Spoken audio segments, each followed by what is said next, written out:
Assalamualaikum warahmatullahi wabarakatuh. Saya Hani Musaidah dengan NIM 5011801132 akan memaparkan teori pengeluaran negara dari mata kuliah Keuangan Publik Islam yang diampu oleh Ibu Sri Rahma SEME. Teori pengeluaran negara yang pertama, Musgrave dan Rostow. Perkembangan pengeluaran negara sejalan dengan tahap perkembangan ekonomi dari suatu negara. Pada tahap awal perkembangan ekonomi diperlukan pengeluaran negara yang besar untuk investasi pemerintah, utamanya untuk menyediakan infrastruktur seperti sarana jalan, kesehatan, pendidikan, dan lain-lain. Pada tahap menengah pembangunan ekonomi, investasi tetap diperlukan untuk pertumbuhan ekonomi, namun diharapkan investasi sektor swasta sudah mulai berkembang. Pada tahap lanjut pembangunan ekonomi, pengeluaran pemerintah tetap diperlukan, utamanya untuk meningkatkan kesejahteraan masyarakat, misalnya peningkatan pendidikan, kesehatan, jaminan sosial, dan sebagainya. Yang kedua ada Wegner. Berdasarkan pengamatan dari negara-negara maju, disimpulkan bahwa dalam perekonomian suatu negara, pengeluaran pemerintah akan meningkat sejalan dengan peningkatan pendapatan per kapita negara tersebut. Di negara-negara maju, kegagalan pasar bisa saja terjadi, menimpa industri-industri tertentu dari negara tersebut. Kegagalan dari suatu industri dapat saja merembet ke industri lainnya yang saling terkait. Di sini diperlukan peran pemerintah untuk mengatur hubungan antara masyarakat, industri, hukum, pendidikan, dan lain-lain. Yang ketiga ada Peacock dan Wiseman. Kebijakan pemerintah untuk menaikkan pengeluaran negara disukai oleh masyarakat. Karena hal itu, berarti masyarakat harus membayar pajak lebih besar. Masyarakat mempunyai sikap toleran untuk membayar pajak sampai pada suatu tingkat tertentu. Apabila pemerintah menetapkan jumlah pajak di atas batas toleransi masyarakat, ada kecenderungan masyarakat untuk menghindar dari kewajiban membayar pajak. Sikap ini mengakibatkan pemerintah tidak bisa semena-mena menaikkan pajak yang harus dibayar masyarakat. Dalam kondisi normal, dengan berkembangnya perekonomian suatu negara, akan semakin berkembang pula penerimaan negara tersebut, walaupun pemerintah tidak menaikkan tarif pajak. Peningkatan penerimaan negara akan memicu peningkatan pengeluaran dari negara tersebut. Selanjutnya ada macam-macam pengeluaran negara. Menurut organisasi, yang pertama pemerintah pusat, yang kedua pemerintah provinsi, yang ketiga pemerintah kabupaten atau kota. Menurut sifat, pengeluaran investasi, pengeluaran yang ditunjukkan untuk menambah kekuatan dan ketahanan ekonomi di masa datang. Misalnya, pengeluaran untuk pembangunan jalan tol, pelabuhan, bandara, satelit, peningkatan kapasitas sumber daya manusia, dan lain-lain. Yang kedua ada pengeluaran penciptaan lapangan kerja. Pengeluaran penciptaan lapangan kerja untuk menciptakan lapangan kerja serta memicu peningkatan kegiatan perekonomian masyarakat. Yang ketiga, pengeluaran kesejahteraan rakyat. Pengeluaran yang mempunyai pengaruh langsung terhadap kesejahteraan masyarakat atau pengeluaran yang membuat masyarakat menjadi bergembira. Misalnya, pengeluaran untuk pembangunan tempat rekreasi, subsidi, bantuan langsung tunai, bantu korban bencana, dan lain-lain. Selanjutnya ada pengeluaran penghematan masa depan. Pengeluaran yang tidak memberikan manfaat langsung bagi negara, namun bisa dikeluarkan saat ini akan mengurangi pengeluaran pemerintah yang lebih besar di masa yang akan datang. Pengeluaran untuk kesehatan dan pendidikan masyarakat, pengeluaran untuk anak-anak yatim, dan lain sebagainya. Yang terakhir ada pengeluaran yang tidak produktif. Pengeluaran yang tidak memberikan manfaat secara langsung kepada masyarakat dapat diperlakukan oleh pemerintah, misalnya pengeluaran untuk biaya perang. Pengeluaran negara dan pengaruhnya terhadap perekonomian. Ada beberapa sektor perekonomian yang umumnya terpengaruh oleh besar atau kecilnya pengeluaran negara. antara lain sektor produksi. Pengeluaran negara secara langsung atau tidak langsung berpengaruh terhadap sektor produksi barang dan jasa. Dilihat secara agregat, pengeluaran negara merupakan faktor produksi atau money, melengkapi faktor-faktor produksi yang lain seperti mesin, material, method, manajemen. Pengeluaran pemerintah untuk pengadaan barang dan jasa akan berpengaruh secara langsung terhadap produksi barang dan jasa yang dibutuhkan pemerintah. Pengeluaran pemerintah untuk sektor pendidikan akan berpengaruh secara tidak langsung terhadap perekonomian, karena pendidikan akan menghasilkan sumber daya manusia yang lebih berkualitas. Dengan sumber daya manusia yang berkualitas, produksi akan meningkat. Selanjutnya ada sektor distribusi. Pengeluaran negara secara langsung atau tidak langsung berpengaruh terhadap sektor distribusi barang dan jasa. Misalnya, subsidi yang diberikan oleh masyarakat menyebabkan masyarakat yang kurang mampu dapat menikmati barang atau jasa yang dibutuhkan. Misalnya, subsidi listrik, pupuk, BBM, dan lain-lain. Pengeluaran pemerintah untuk biaya pendidikan SD sampai SLTA membuat masyarakat kurang mampu dapat menikmati pendidikan yang lebih baik, paling tidak sampai tingkat SLTA atau SMA. Dengan pendidikan yang lebih baik, diharapkan masyarakat tersebut dapat meningkatkan taraf hidupnya di masa yang akan datang. Pemerintah tidak mengeluarkan dana untuk keperluan tersebut, maka distribusi pendapatan barang dan jasa akan berbeda. Hanya masyarakat mampu saja yang akan menikmati tingkat kehidupan yang lebih baik, sementara masyarakat kurang mampu tidak memperoleh kesempatan untuk meningkatkan taraf hidupnya. Kemudian ada sektor konsumsi masyarakat. Pengeluaran negara secara langsung atau tidak langsung berpengaruh terhadap sektor konsumsi masyarakat atas barang dan jasa.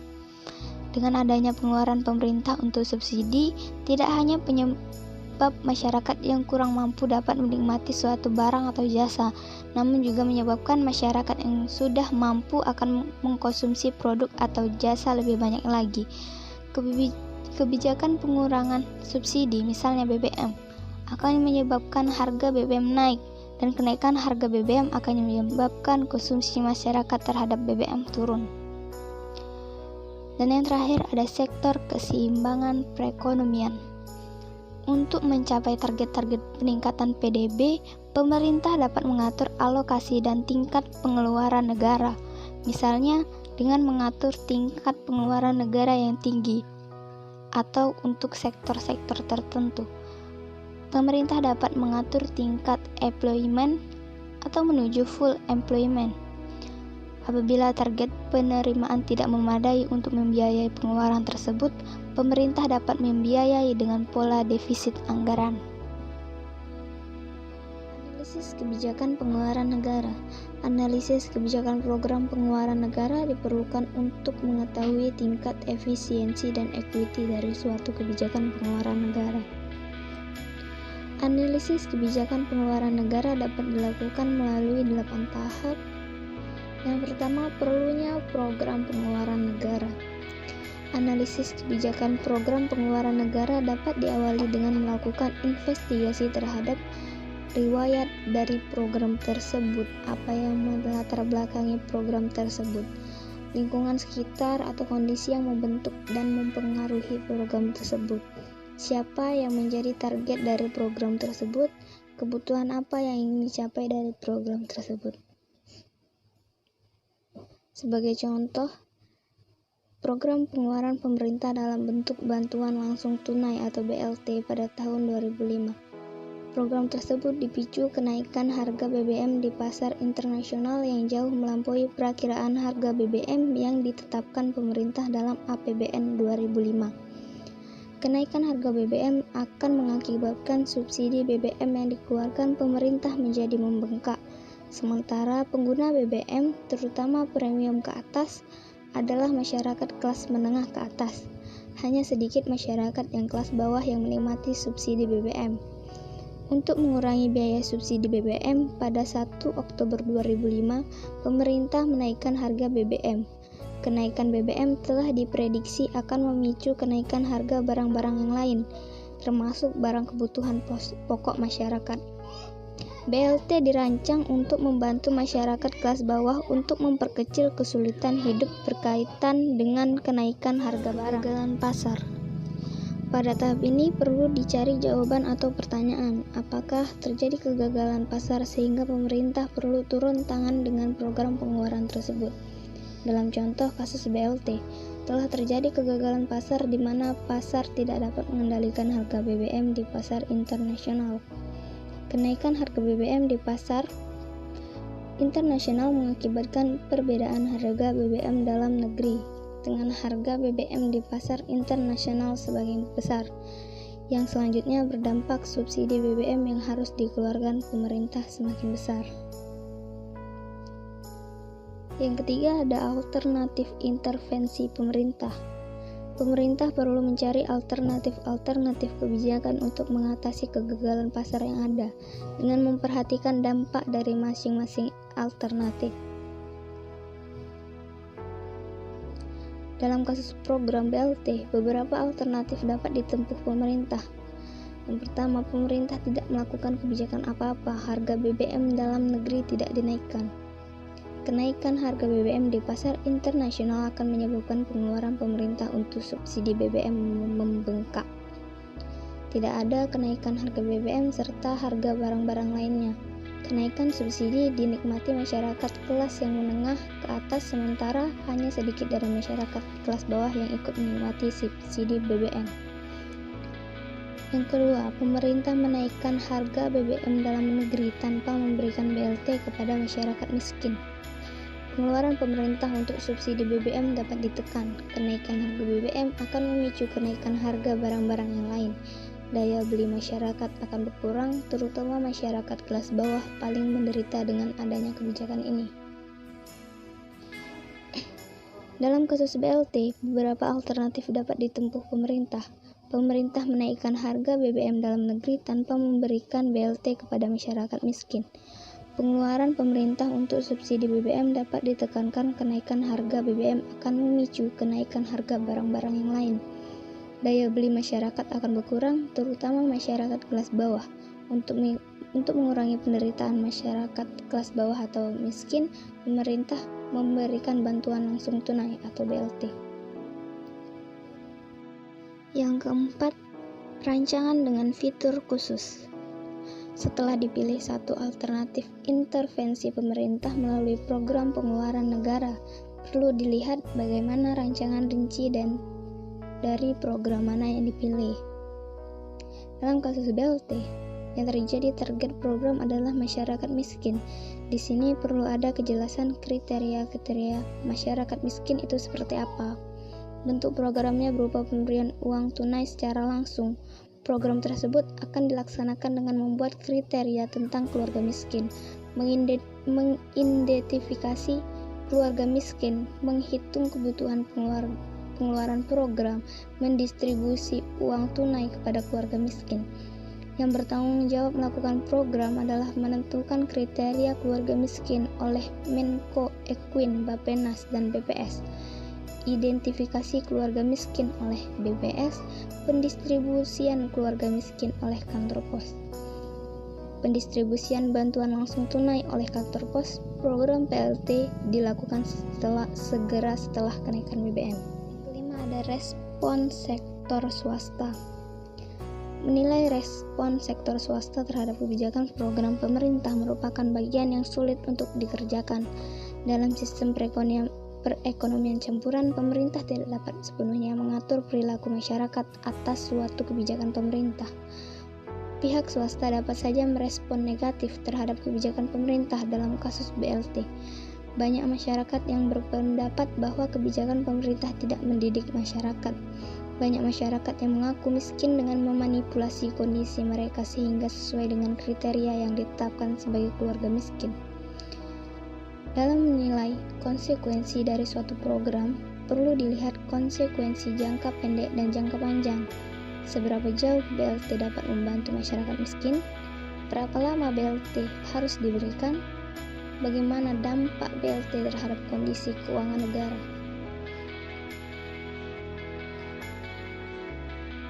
Selanjutnya yang keenam, konsekuensi efisiensi. Hal yang perlu dikaji dari suatu kebijakan pengeluaran pemerintah, apakah terjadi peningkatan efisiensi atau efisiensi setelah kebijakan tersebut diimplementasikan. Efisiensi bisa terjadi pada sektor produksi, bisa juga pada sektor konsumsi. Kebijakan pemerintah menaikkan harga BBM dibarengi dengan BLT diharapkan pengguna BBM akan menurun, yang berdampak pengeluaran pemerintah untuk subsidi BBM juga akan menurun. Penerimaan masyarakat miskin akan meningkat, pengeluaran masyarakat akan meningkat. Yang ketujuh adalah trade-off efficiency equity. Ada kalanya suatu program pengeluaran pemerintah dapat membuat semua pihak bahagia. Dalam arti terjadi efisiensi dalam perekonomian, tidak ada pihak yang dirugikan.